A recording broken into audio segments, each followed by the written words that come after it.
can police yourselves, or I can do it. We don't control them. It's a free country. That is a free country. That is no man's land, and that's where we're heading. Anybody else want to fuck with my family? Anybody?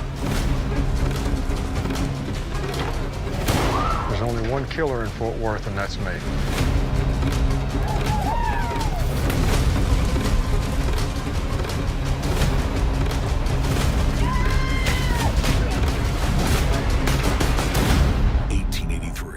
Sam, good to see you again. Thank you, Jeff. You know what?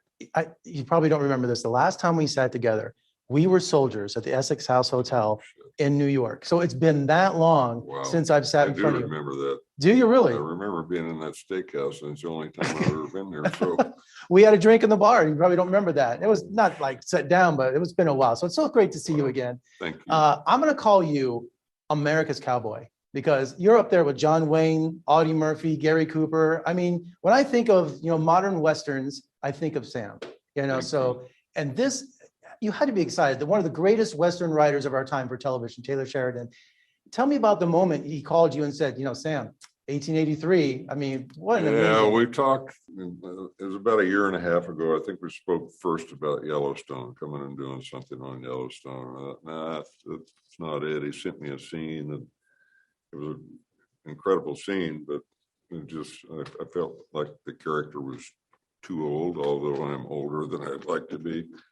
It just wasn't something that spoke to me. But he said, we're going to work one of these days. And, 8 months later, these scripts started coming my way, and there was no not doing it. As you said, he's America's treasure in the writing world today. Absolutely. As far as I'm concerned, he's a brilliant writer. I think he's as much a poet as he is a writer. And Yellowstone is such a popular show. It's the most popular show on TV, and people are just fascinated with Westerns and the American experience. And this is the prequel, how the Duttons came to be to Montana. You got to get there first. And I watched the first episode, and people don't realize what a hard life that is. And without your character, all these people would perish. Yeah, it's quite a responsibility for some guy that's got his own issues. I mean, he's a veteran of the war, the Civil War. He loses his family in the first episode.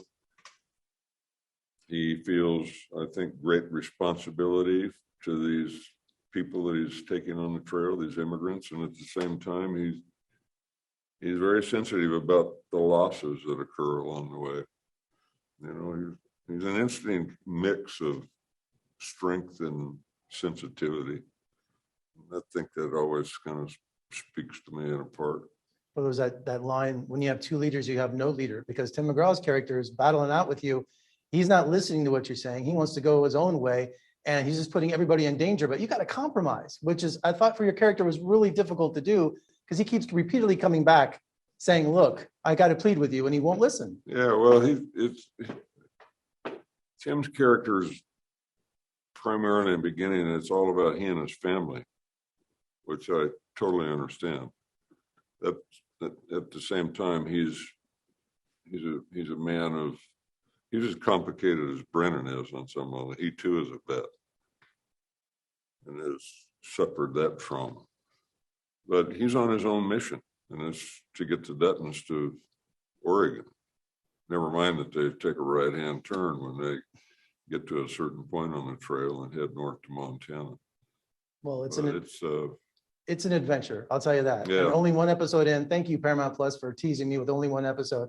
But Sam, what an amazing character you have in this series. So congratulations. I'm blessed to have a part of it. That's all I know. I'm Wonderful. lucky to be here.